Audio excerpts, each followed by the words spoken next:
Velkommen til Bergen. I dag skal vi kjøre noe som vi aldri har kjørt på film her på Bussmagasinet før. Vi skal kjøre trolleybuss, og ikke hvilken som helst. Vi skal kjøre Solaris Trollino 18 i Bergen.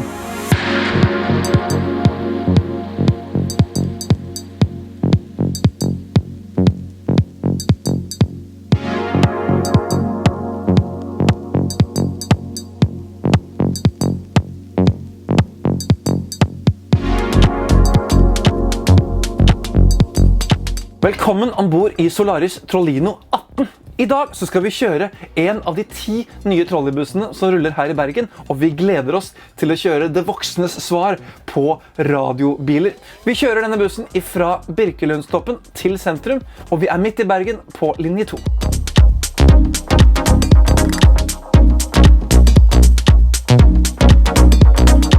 Drivlinjen på denne bussen er levert av Skoda, og påbygget er bygd av Solaris. Denne bussen har en senterplassert motor, og den yter 250 kW, og så har den 2 batterier, også levert fra Skoda. For å ta et førsteinntrykk av denne Solaris Trollino 18, så vil jeg si at det er artig å se at vi har fått 10 helt nye trolleybusser hit til Norge igjen. Trolleybuss var jo et viktig og godt innslag både i Oslo og i Drammen, og så forsvant de over et ganske stor 10-årsrekke, men nå har Bergen og Keolis bestilt inn 10 nye busser til drift her i byen. Og jeg synes det er artig å se disse her bussene som henger fast i kabler og kjører opp og ned linje 2 her i Bergen. Førerplassen er funksjonell. Jeg synes jeg har en bred og fin plass. Jeg har plass her nede til å legge fra meg personlig utstyr, bag og alt mulig. Jeg har koppholder, USB-lader, og jeg har god sikt fremover og til siden utover det jeg skal. Når jeg ser i speilet, så ser jeg rett inn i en skjerm, så jeg ser egentlig ikke noe som skjer bak leddet og bakover. Men for å kompensere med det, så har vi 3 kameraer her over frontruten, og der kan jeg justere på knapper her på siden hva jeg vil se. Så nå har jeg stilt inn et av kameraene, sånn at jeg kan se de 2 bakerste dørene. Dashbordet og rattet, det er hentet ifra dieselbussene, noe jeg egentlig reagerer på i og med at Solaris har et elektrisk produkt med et mer moderne og fancy display. Her er det de fysiske knappene, og displayet er akkurat som i en dieselbuss. Eneste er at her har du et vanlig speedometer, og så har du en forbruksmåler på høyresiden i stedet for en turteller, som ville vært i en tradisjonell, vanlig dieselbuss. Du kan justere rattet opp og ned. Du har en knapp her på bordet. Det jeg reagerer på er at når jeg skal sette foten min på gasspedalen, så er dette panelet her veldig i veien. Pedalen ligger til høyre selvfølgelig, men det gjør også kneet mitt, og jeg får ikke plass til det, selv om jeg trykker dashbordet helt ned i gulvet. Så ergonomien her fremme kunne vært for min del ganske mye bedre, og jeg får ikke tatt setet heller lenger bak. Jeg sitter så langt bak i veggen som jeg akkurat nå kan gjøre.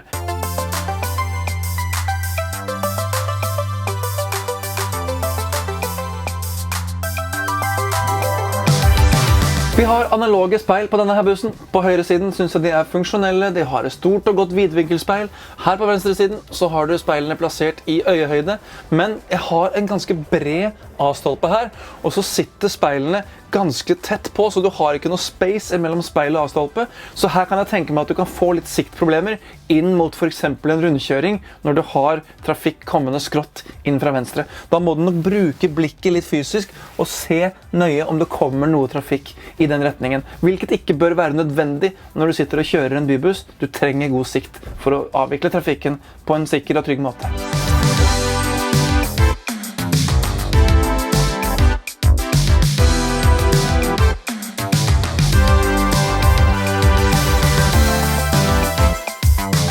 På dashbordet her så har jeg en holdeplassbrems, en liten vribryter som jeg bare drar opp og ned. På venstre siden her så har vi knapper som starter og stopper motoren, og så har vi også en knapp som bestemmer om du skal kjøre på trolley eller batteridrift. Denne bussen kan faktisk driftes mellom 10 og 15 km på batteridrift. Ved siden av knappen hvor du kan bestemme om du skal kjøre på trolley eller batteridrift, så har du også en motor hvor du kan dra opp og ned kjøreledningen mot kabelen. Vi har lysbrytere, og vi har litt forskjellig her, og på siden her så har vi mulighet for å faktisk pensestyre pantografene.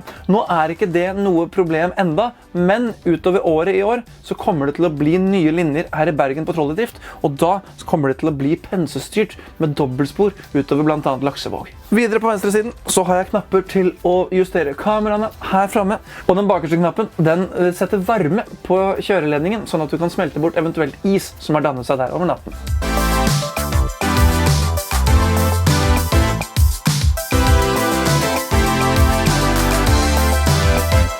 Om solen skulle skinne, som den selvfølgelig alltid gjør i Bergen, så har vi solblendingsgardin her på siden. Sånn ja. Og på dashbordet så har vi også en manuell knapp til å styre her fremme. Og hvis du vil ha den fort opp igjen, for sola kan gå bak en sky, ja da dobbeltklikker du, og da går den opp fort som fy. Og så har vi et manuelt vindu her på siden, som enkelt og greit å åpne.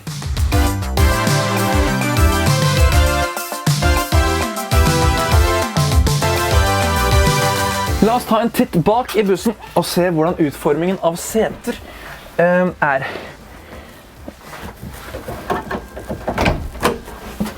Der fant jeg en hendel. Den var litt godt gjemt. Den sitter altså godt under bak et panel. La oss begynne med det første setet bak sjåføren. Her har vi et sete som står opp i lufta. Jeg vet ikke helt hvilken funksjon det har. Det står at det et handicap-sete, og dette her vist nok en spekk som Skyss har funnet ut. Og hvis dere vet selv hva det betyr, svar nede i kommentaren her nede, så vi kan vite hva det for jeg vet ikke. Jeg synes det bredt og fint å gå her i midtgangen. Du kan holde deg fast både i stativet og i disse håndtakene. Her så kan du ha barnevogn, og her kan du også ha barnevogn eller rullestol. Her det mulighet for å feste, og så har vi selvfølgelig en flott rullestolrampe her som enkel å bare vippe ut ved holdeplass. Her har vi leddet på bussen. Du har fin høyde, og du kan stå og holde deg fast både på sidene og her ved enden. Og her så har vi en liten kassett, og under her så har vi elektromotoren. Fint og greit plassert, men vi savner selvfølgelig en seterad. Og her det heller ikke mulig å hverken få inn barnevogn eller rullestol. Her har vi kun fått plass til en flott søppelbøtte, og helt bak så det ikke bakseter, og så det kanskje litt lav høyde under den skjermen, eller hva synes vi om det?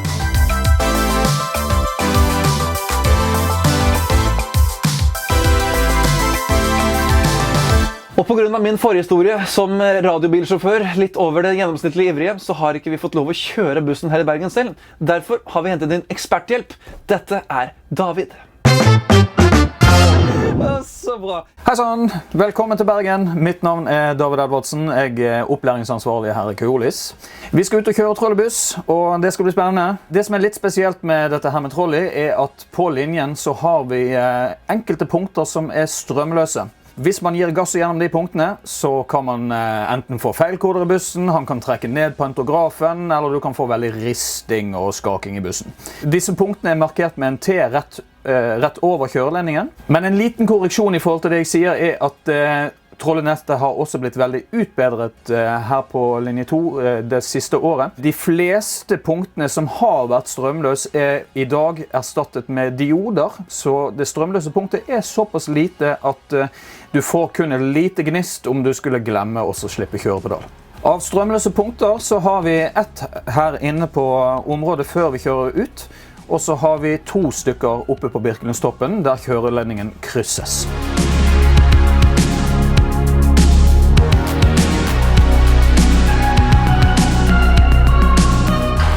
Da skal vi ut og kjøre. Her det ganske enkelt å starte opp. Vi har en hovedbryter, og så må vi velge hva slags modus vi skal kjøre i. Og som jeg nevnte, så det et strømløst punkt her inne rett før vi kommer ut i gaten. Det masse alarmer og lyder som kommer når man kjører trolleybuss. Så der nærmer vi oss det strømløse punktet. Og der var vi gjennom.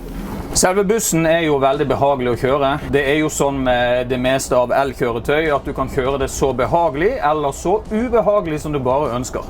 Så her det høyrefoten som bestemmer hva som skjer. Man en dreven sjåfør, har litt yrkesstolthet, så tar man hensyn til sine passasjerer. Sånn ellers av støy i bussen så opplever jeg at bussen godt bygget. Der omtrent ingen ulyder fra noe som helst. Selvfølgelig det lite grann når man kjører over forskjellige humper og ting og tang, men det veldig stille og fint her. Linje 2 går hvert 10. minutt i omtrent hele dagen på hverdager. Og da har man da i tillegg disse linje 80 og linje 21 som kommer inn imellom.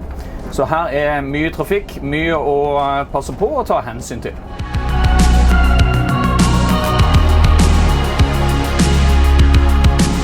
Første gang jeg satte meg inn i denne bussen her for å kjøre, så må jeg innrømme at jeg følte meg som en fullstendig nybegynner, og det har veldig mye å gjøre med speilene på bussen. De har en slags effekt som gjør at alt blir krympet, verden blir mye mindre i disse speilene. Det var veldig vanskelig å bedømme avstand. Men det er klart, man blir jo vant til det meste, så etter å ha kjørt en stund, så er man vant, og da går det bra.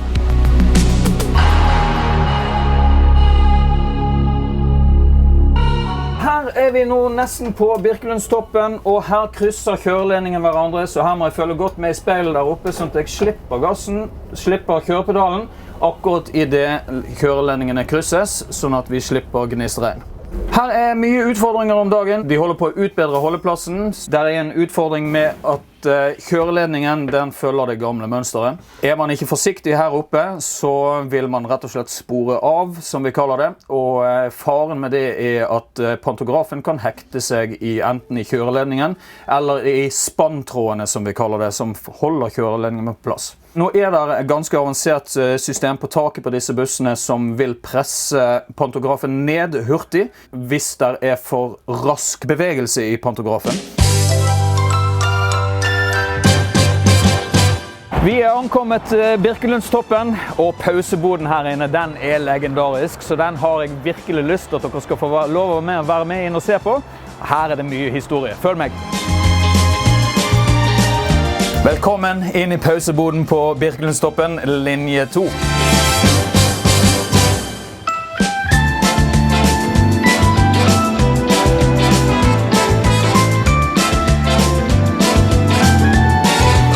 Denne er litt spesiell.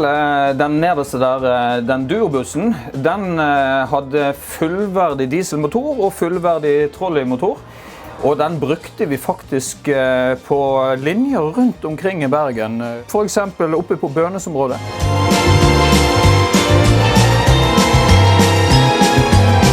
Tusen takk, Mikke Mus. Jeg hadde ikke visst hva klokken var uten deg.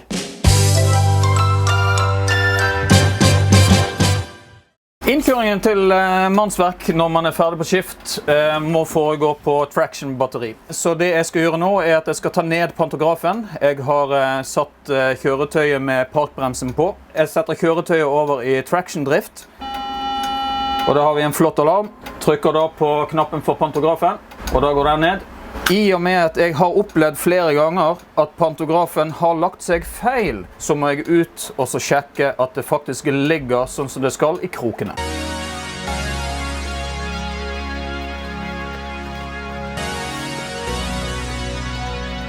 Og det ser bra ut. Som vi ser nå, så ligger pantografen pent inn i krokene og er sikret der. Da kan vi kjøre videre. Tidligere så hadde vi pensestyring her på innkjøringen til depot. Det som var det største problemet var at fjernstyringen gikk på samme frekvens som enkelte bilalarmer gikk på. Så selv om vi som kjørte trodde at pensestyringen var rett frem og alt var i orden, så hadde noen trykket på en bilalarm og pensen gikk inn. Jeg har selv revet ned spanntråd i ganske unge dager. Da er vi kommet inn på mannsverk, vi er parkert, og for å være litt grei med han som skal overta bussen senere, så skal jeg nå legge den opp på kjøreledning, sånn at det faktisk er varme i bussen når min kollega kommer på jobb. Vi er veldig opptatt av sikkerhet i Keolis, så jeg har heldigvis fått en sånn søyle som jeg kan sette ut i trafikken hvis jeg må faktisk legge opp på kjøreledning ute blant andre bilister. Nå er jeg trygg. Nå er det jo slik at der er kullstykker i pantografen for å beskytte kjøreledning og for å beskytte selve strømavtageren mot hverandre. Når vi kjører så blir det jo forferdelig skittent på selve strømavtageren. Selv om det er litt lettere å stå rett under og legge opp på kjøreledning, så velger jeg å trekke ut litt tau, sånn at jeg får litt avstand. Jeg har jo tross alt vasket ansiktet i dag.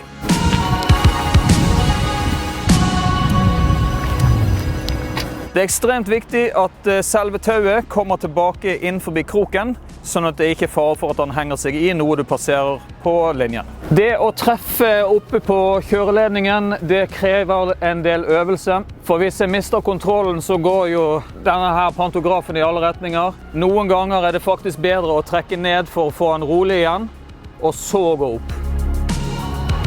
Selve slepehodet er fleksibelt, så om jeg skulle stå i en liten vinkel i forhold til kjøreledning, så vil det vri seg riktig i forhold til kjøreledningen.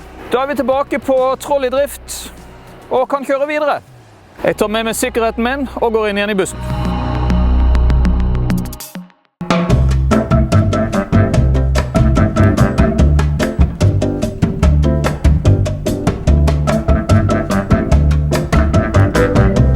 Velkommen til mitt tekniske hjørne. I dag står vi foran en Solaris Trollino 18. Jeg har lyst til å vise deg de lukene som er på bussen. Bli med.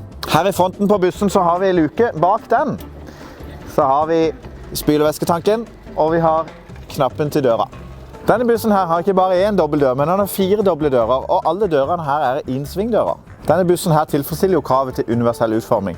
Og på utsiden her så har du en knapp du kan trykke på. Da får sjåføren et signal inne om at det er noen som ønsker ombord, eventuelt legge ut rampa. Det som denne bussen ikke har, som du kanskje er vant til for eksempel i byer som Oslo, det er det at der har du en egen knapp der du kan åpne den døra du står på utsiden av. Det har ikke denne bussen. Som dere ser på bussens tak så er det jo pantograf her. Og de ligger oppe på kjøreledningen med ca. 9 kilos trykk. Mot kjøreledningen så har de kullstifter, og de kullstifterne der holder ganske lenge når det er fint vær.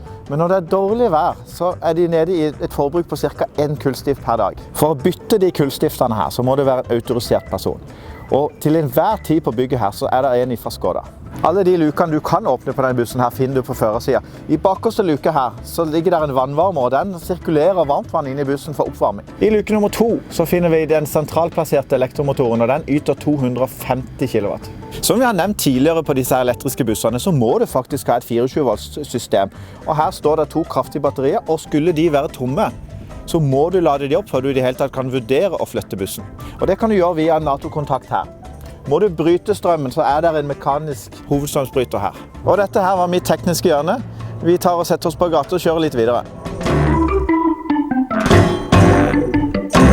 For å oppsummere denne bussen, så synes jeg det er flott å se at vi har fått trolleybusser hit til Norge igjen. Vi har hatt noen få som har rullet i Bergen de siste årene, men nå har vi fått et antall på 10 busser, og nå skal de også utvide rutenettet med trolleybusser her i Bergen. Og trolleybuss er egentlig en fantastisk god løsning. Denne her er egentlig som en vanlig elbuss, bare at den går på tråd. Her kan du spekke den med batterier for å så få den til å kjøre fleksibelt hvor du enn vil. Her kan du koble deg av linja for å så kjøre en annen trasé, for å så koble deg på igjen. Og kostnaden av å bygge en trollelinje sies å være rundt 10% i forhold til kostnaden å bygge en trikkelinje. Så jeg håper og tror at vi kommer til å få se mer trolleybuss i Norge fremover. Så kom til Bergen, se på disse bussene og bli inspirert.